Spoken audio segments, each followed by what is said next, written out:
Hey guys, so Substack's a really scrappy startup, and they're really trying to build a product that's writer-centric, and I really admire that. So I wanted to share one of the articles that a former Substack employee wrote about how to grow your Substack. So let's take a look at this together. So I'm going to share my screen, and I wrote this tweet for her because she was up late, I guess, writing this article. She didn't have time to tweet it. And I was saying, I love all these tips about newsletter growth.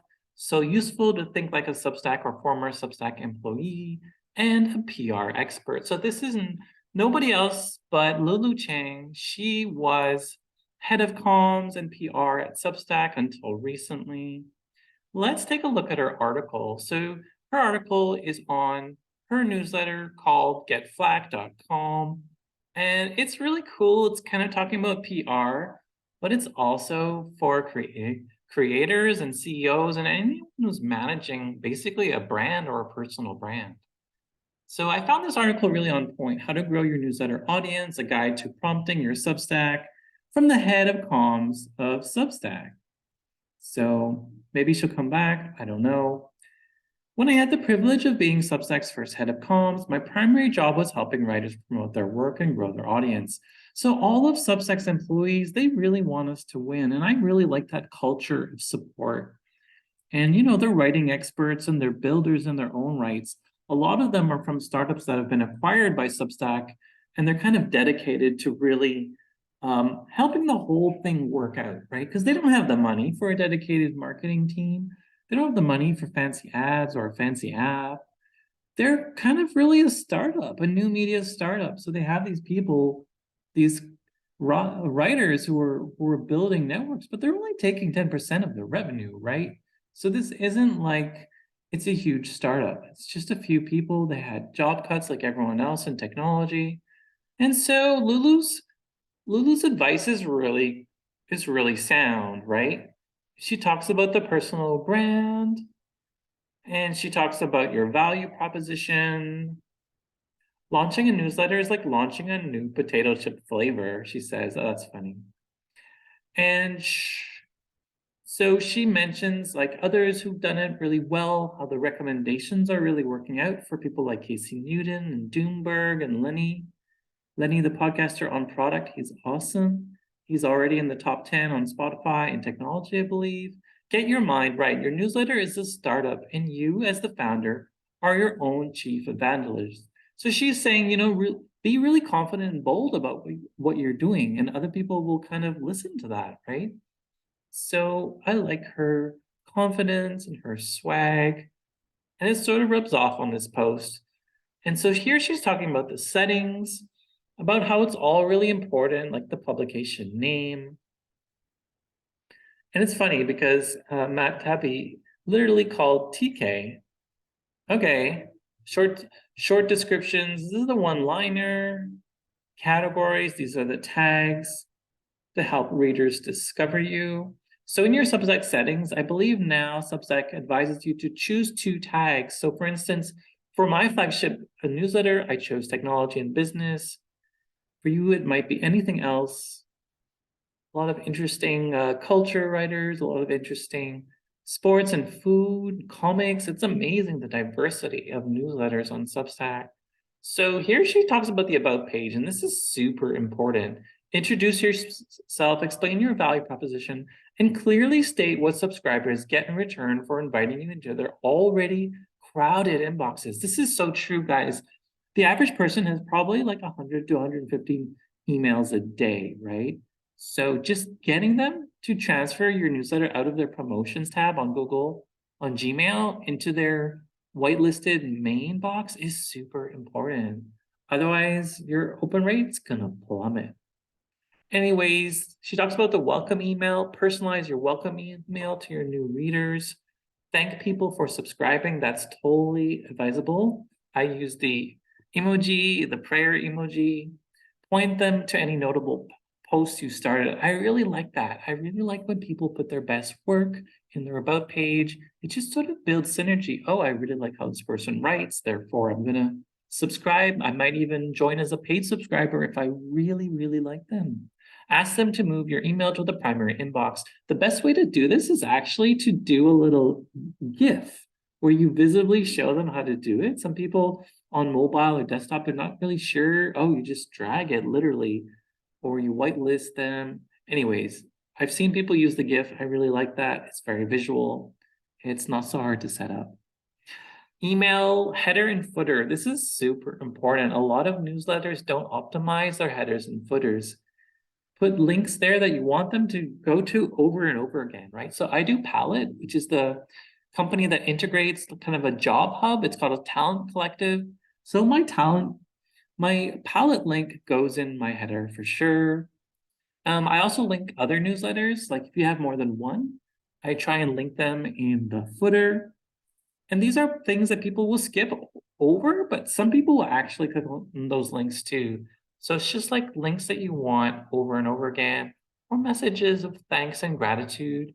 I feel that really works well. So what does she say? You should have at least contain a subscribe button, a reason to subscribe. Headers are a good place to reiterate your value proposition in case your post gets forwarded. That's interesting. I'm not sure I've been forwarded that much yet.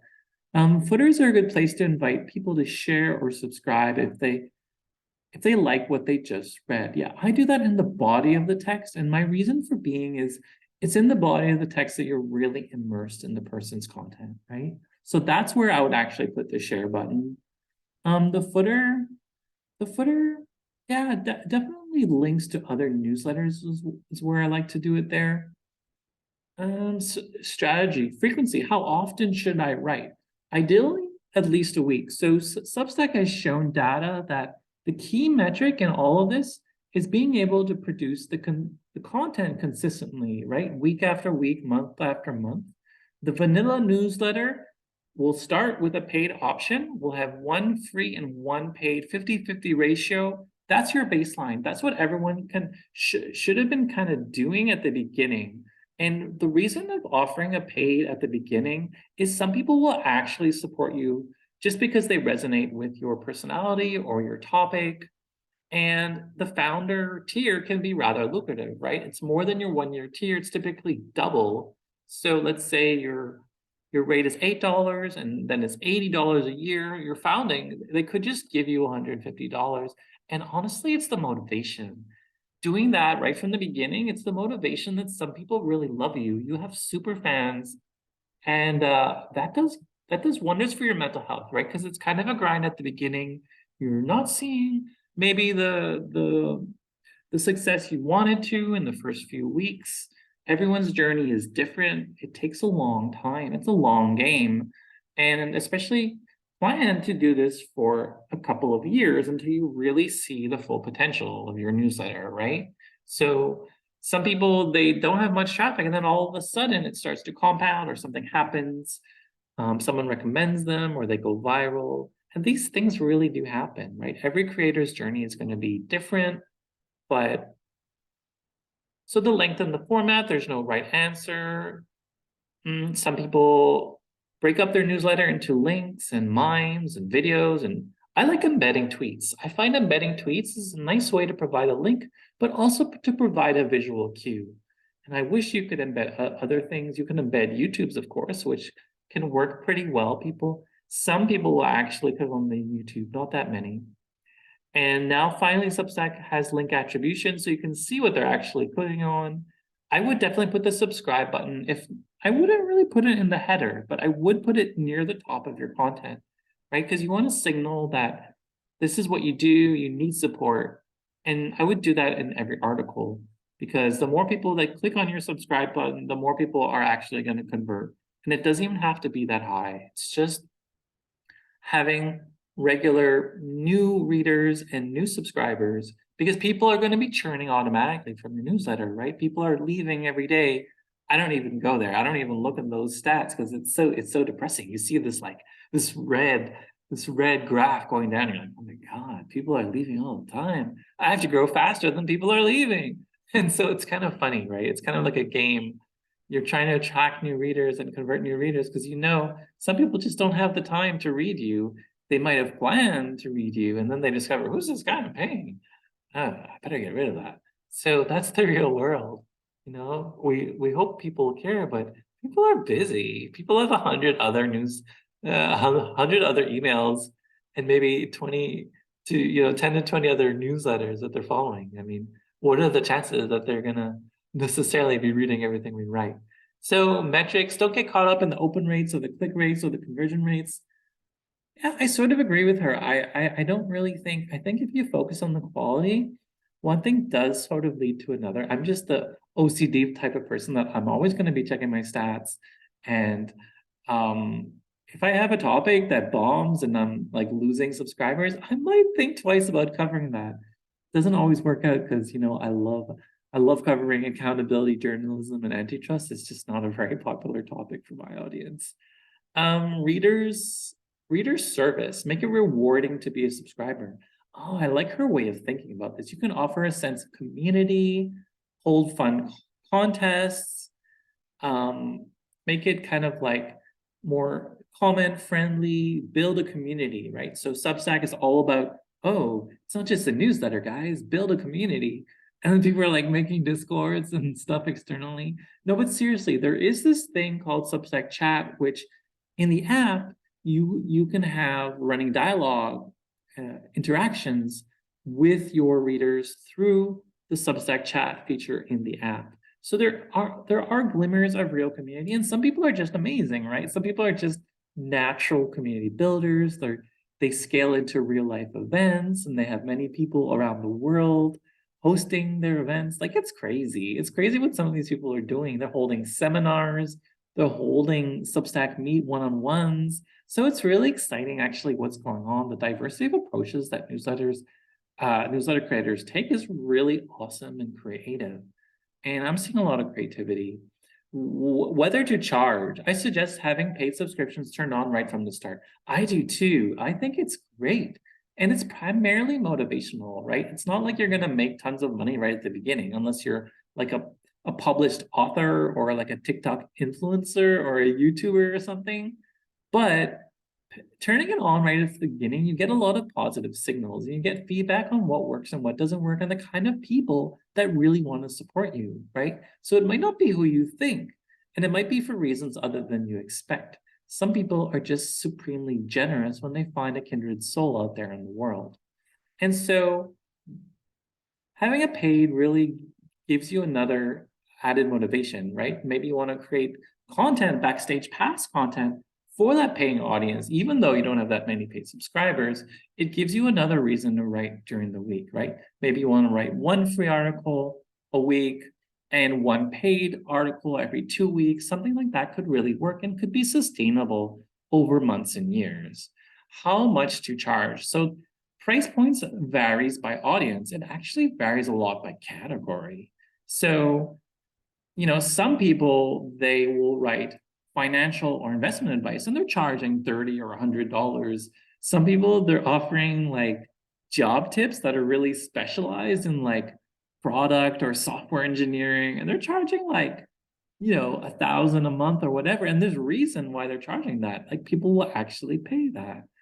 But the basic rule is that culture is around $5 or $6, technology is around $8 or $10, finance and investing, it's around $15 to $20, crypto about the same. So there actually are baselines per category. So that's what you want to look into. It's not really variable, it's based on the category.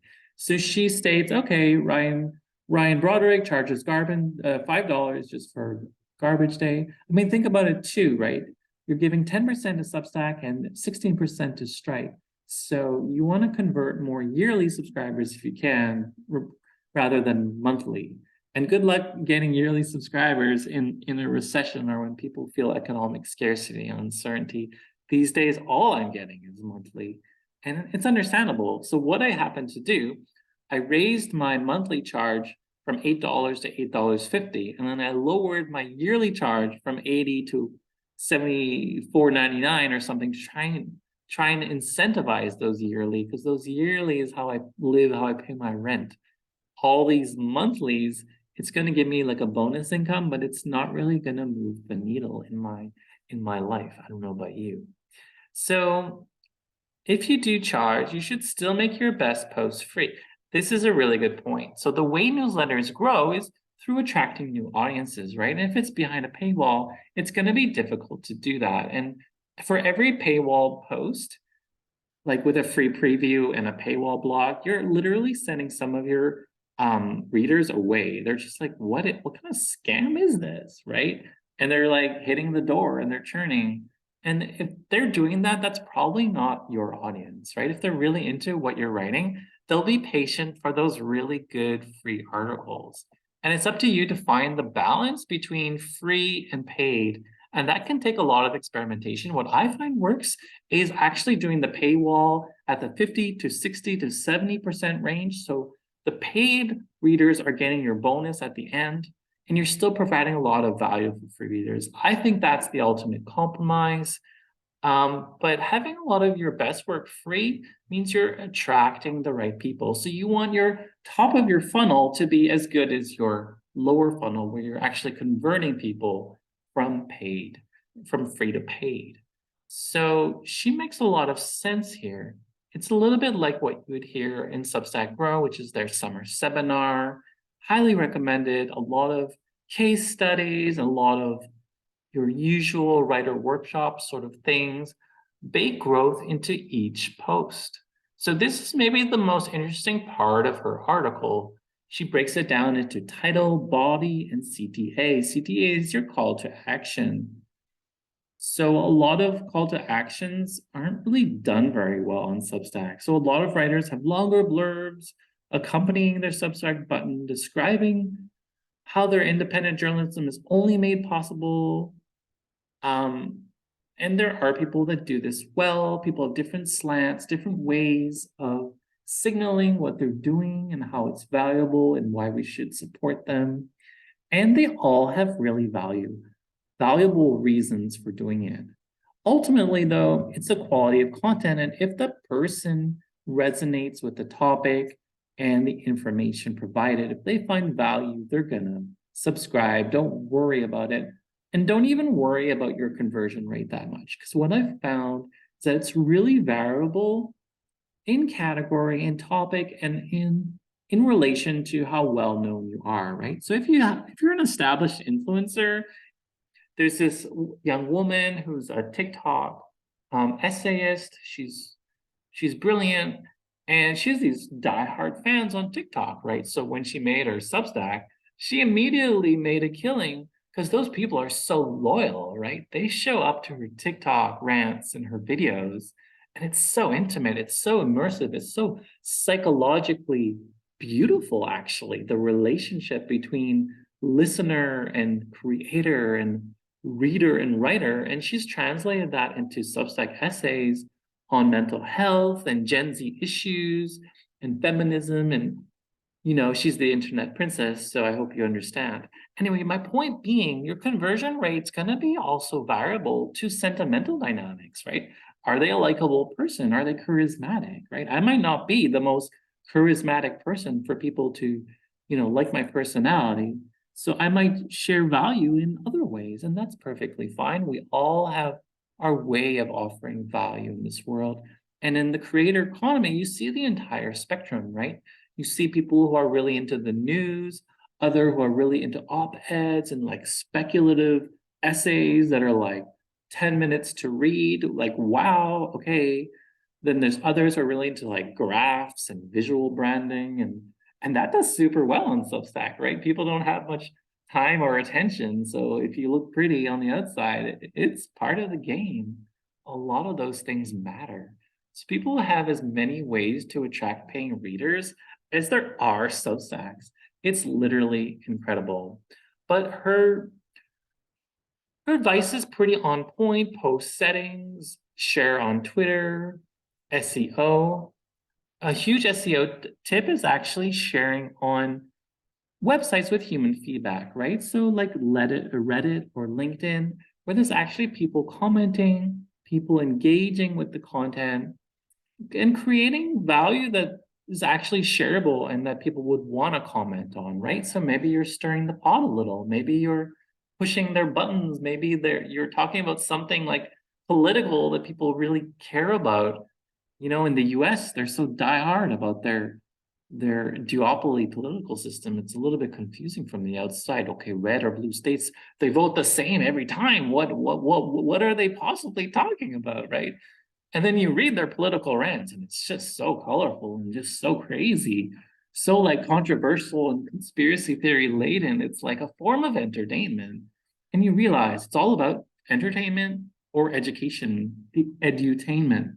And that's what a lot of newsletters are about. They're just really good at edutainment. Are you trying to entertain your audience or trying to educate your audience? And there's all these other spectrums in between.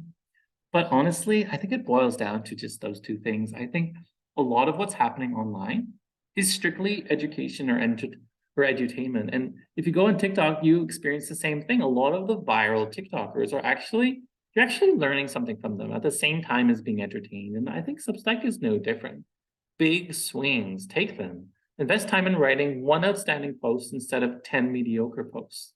So this is actually true, and it's not really advice that I follow because I just love writing a lot. But it's much better to create quality over quantity, right?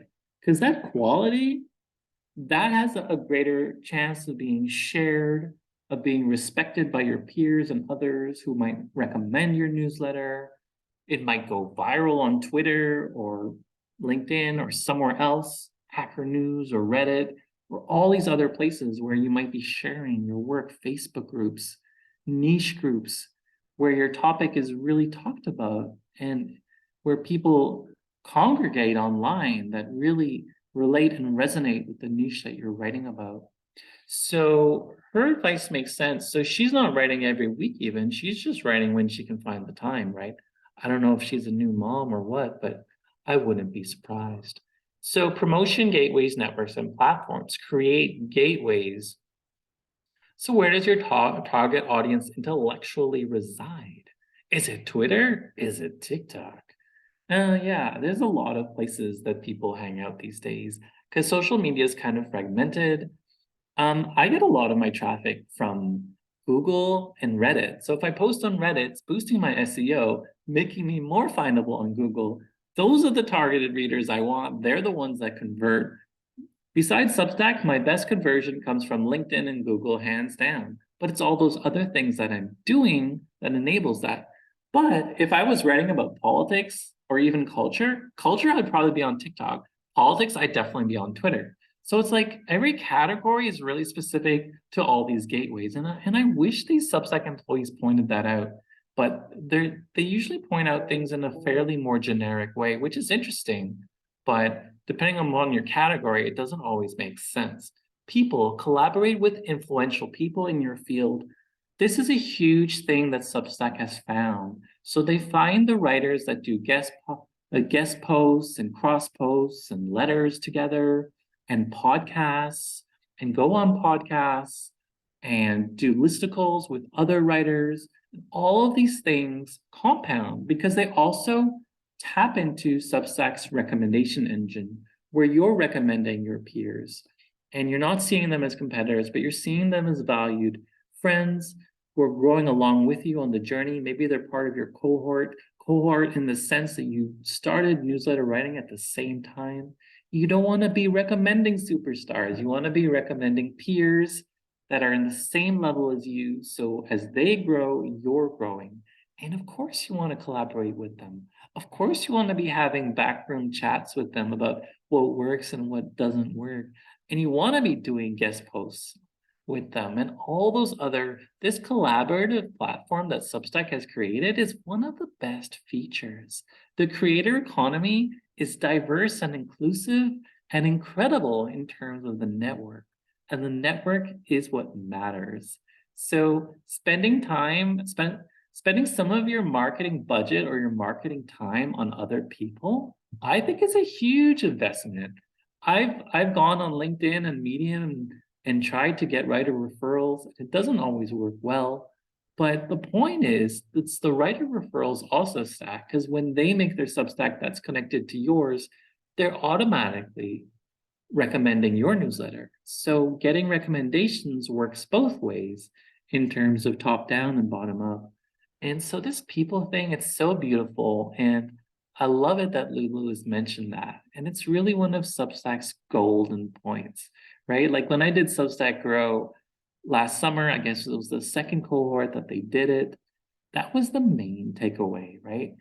It's not just about what you're creating, it's creating together and having that synergy of different people and different minds collaborating, right? So there's these Twitter audio events that you could create or attend with other people in your field. Wouldn't that be amazing?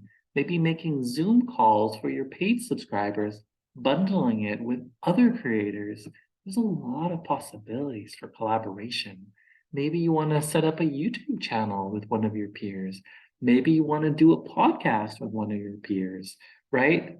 It takes at least 2, 3 people to build a really good podcast, right? Think about it. You could be interviewing people together. You could be creating meaning in your niche in a collaborative way that you might not have realized.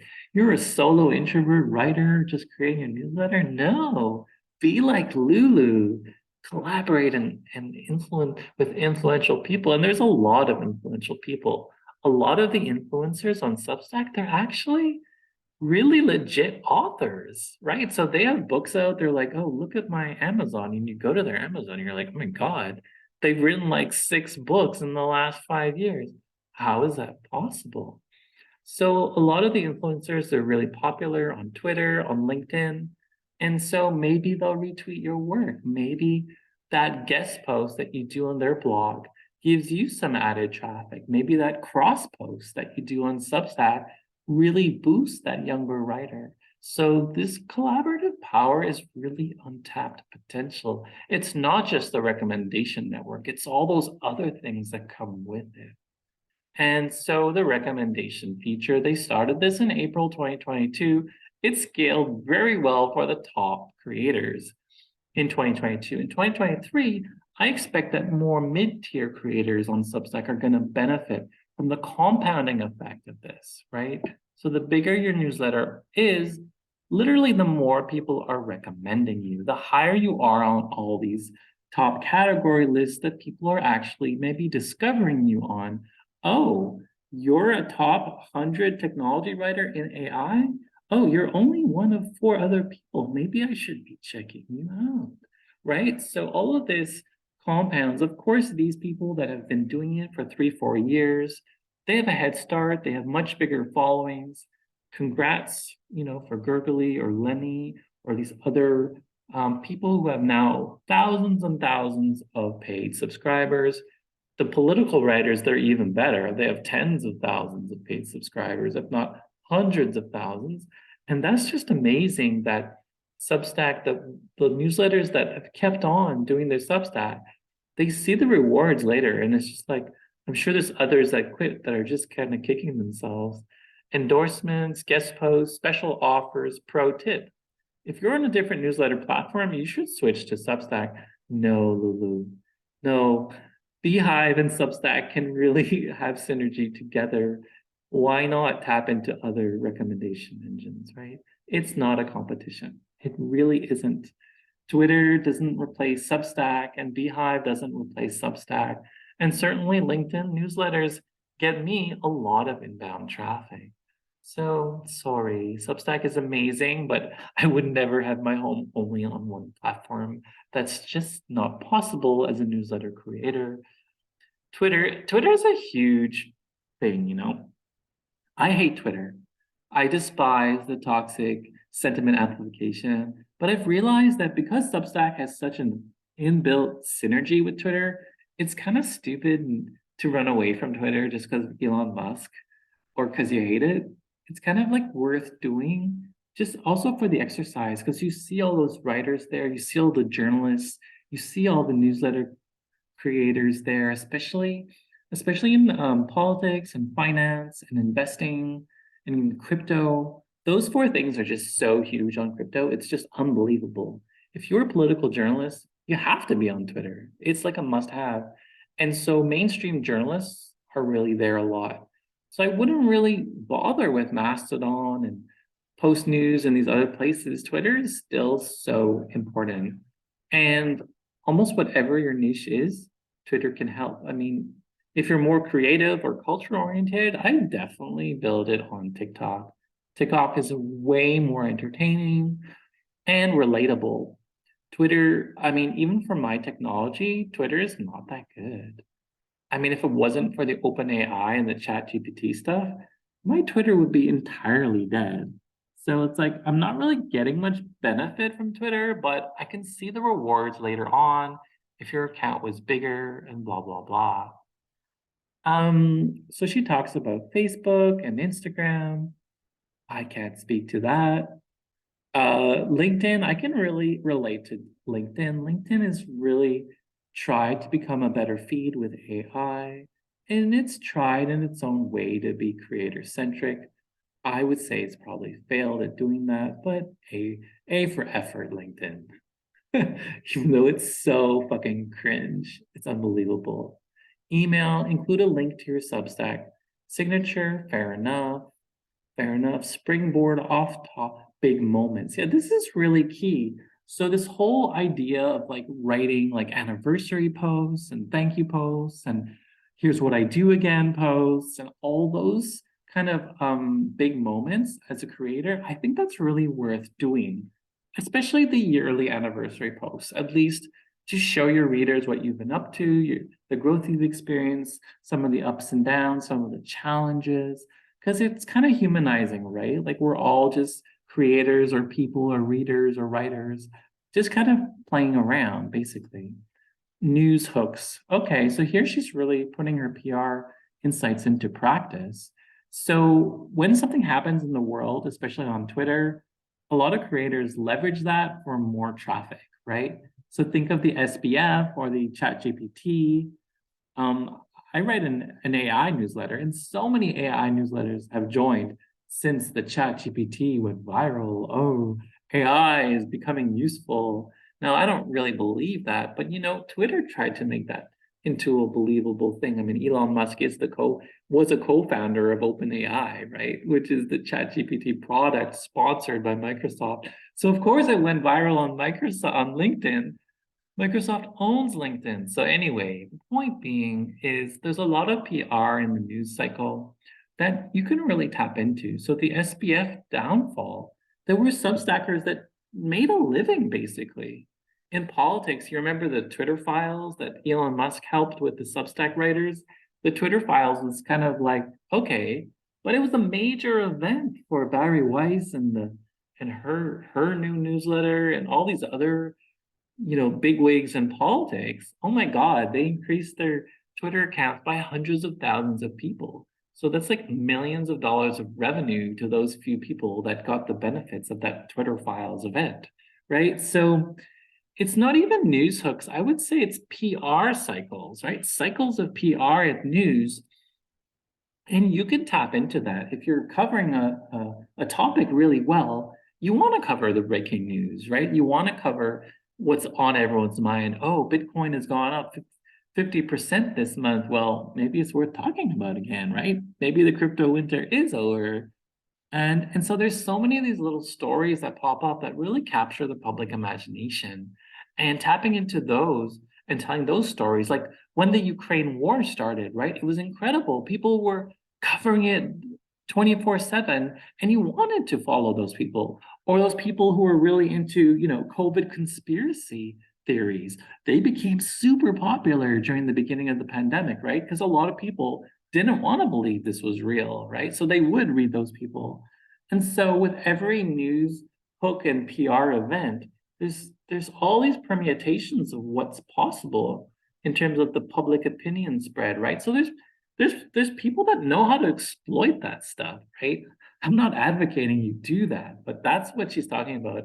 And it's a real thing. And people do leverage Twitter and breaking news in a very effective, very viral way, right? So you're playing with Twitter fire when you're doing that. And that's what Substack is built upon, right? It's built upon those early political writers who knew how to push people's buttons. And fair enough, that definitely exists. LFG. You don't need to do all these things all the time. Do what you can, be consistent, and give it time. And guys, this is the most important thing. Just keep doing it.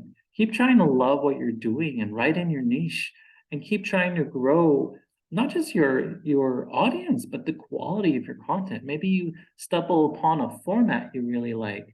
Maybe you start to write more open-ended essays, op-eds, instead of just, sharing links, because maybe sharing links is kind of boring, right? Maybe you start a podcast interviewing people because you want it to be more social and you're finding it just kind of lonely just writing the same thing every week, right?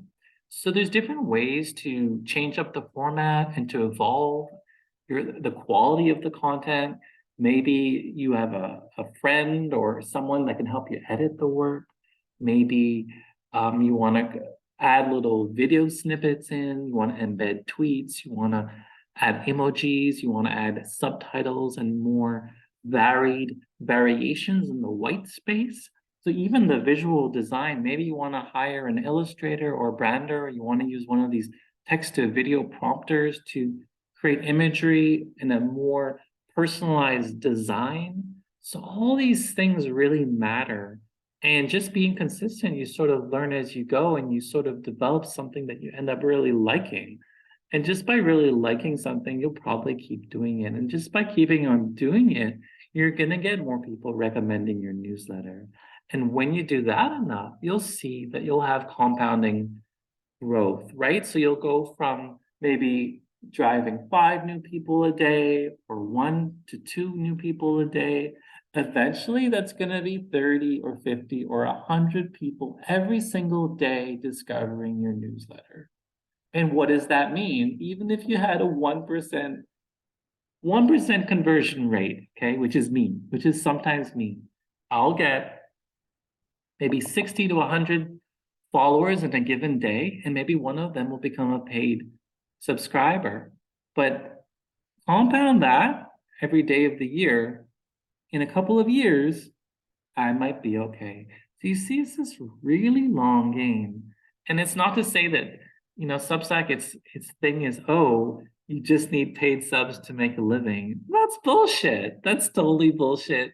You should be doing sponsored ads and paid webinars for your paid subscribers and all these other things they never told you about. But that's another story. That's a story for another day. We have to diversify the way we see fit, right? We can't necessarily rely on paid subs. That would be difficult. That would be fun, like a fun challenge for like a really masochistic person. But basically, Lulu's tips are really spot on and amusing. And I just tried to add some texture and my own opinions. And I hope you found that a little bit useful. I'm not really a video creator here. I'm just creating vlogs for like that 1 or 2 people that might stumble upon this YouTube one day. All right, so I'm gonna stop sharing and end the video now. Thanks for listening, and I hope some of my Substack growth tips make sense to you, because I'm just kind of building in public for myself, enjoying the journey and talking about what matters to me. So, cheers.